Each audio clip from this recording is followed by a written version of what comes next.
Hello everyone, আসসালামু আলাইকুম। আশা করি সকলে ভালো আছেন। আজ আমিও ভালো আছি। আজ নতুন আপনাদের জন্য একটি ভিডিও নিয়ে চলে আসলাম। আমাদের ভিডিওটি শেষ পর্যন্ত দেখবেন। আবারও তালের পিঠা খেতে মন চাইলো, তো আবারও তালের পিঠা বানিয়ে ফেললাম।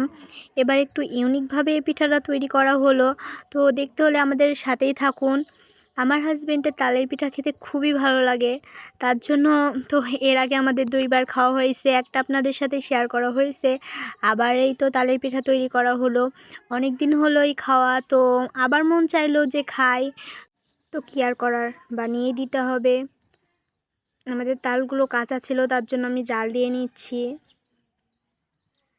আমাদের বাড়ির পাশের পুকুর দেখেন, অনেক জঙ্গল, আমাদের বাসা অনেক জঙ্গলের মধ্যে, গ্রামে থাকি। তো এদিকে আমার একটি মুরগি আবার বাইরে বেড়াচ্ছে।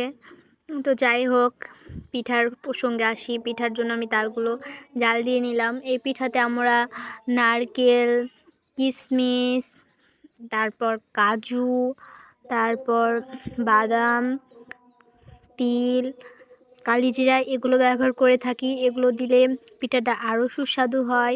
আর তাল তো থাকছেই, তালের পিঠা তাল না থাকলে হয়? তো এই আটাটা ভালোভাবে সানতে হবে। আপনাদের সাথে আগেও বলেছি, আটা ভালো করে না সানলে পিঠা কখনোই হবে না। যারা বানিয়ে থাকেন তারা অবশ্যই জানতে পারবেন যে তালের পিঠার আটাটা কত ভালো করে সানতে হয়। হাত দিয়ে ভালো করে না সানলে পিঠা কখনোই ভালো হবে না। তো আমারও তালের পিঠা খেতে খুবই মজা লাগে, আমার হাজব্যান্ডেরও। তো আমার বাসায় আরেকটা আমার ছোটো ননদিনী আছে, ও ছোট বাচ্চা, তো তার জন্যই সব কিছু বেশি বেশি করে আমাদের খেতে হয়। যে আজ খেলাম, এই বছরে একবার খেলাম আর খাবো না তা না, আমাদের বাসায় 2-3বার খাওয়া হয়ে যায়। কারণ ছোট বাচ্চা আছে, অন্যদের দেখলে তাকেও খেতে মন চায়, তার জন্য আমরা সেভাবেই রান্না করি। আজকে মনে চাইলো আজ খেলাম, আবার 2 দিন পর মন চাইলো আবার 2 দিন পর খেলাম। তো পিঠাগুলো দেখতেই পাচ্ছেন কত সুন্দর করে ফুলছে।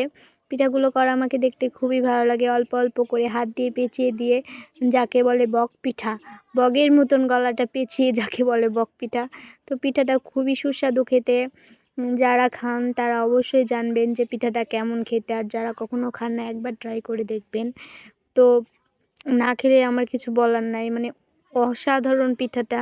যারা খাবেন অবশ্যই জানতে পারবেন। না হলে আমাদের বাসায় দাওয়াত রাখলো, আমাদের বাসায় চলে আসেন, গরম গরম পিঠা খেতে পাবেন। তো আকাশটা অনেক মেঘলা ছিল, আমি আবার আকাশটা দেখছিলাম, অনেক সুন্দর লাগছিল। আবহাওয়াটা ঠান্ডা ঠান্ডা, হালকা বৃষ্টি হচ্ছে, ঝিরিঝিরি বৃষ্টি হচ্ছিল, তার মাঝে হালকা হালকা বাতাস। তো অনেকগুলো পিঠা হয়েছে, এই দেখেন কত সুন্দর সুন্দর বগের মতন গলাটা পেঁচানো পেঁচানো পিঠা। তো পিঠাগুলো দেখতেও খুব সুন্দর, আবার খেতেও খুব সুন্দর। যারা যারা খেতে ইচ্ছা করবেন আমার বাসায় চলে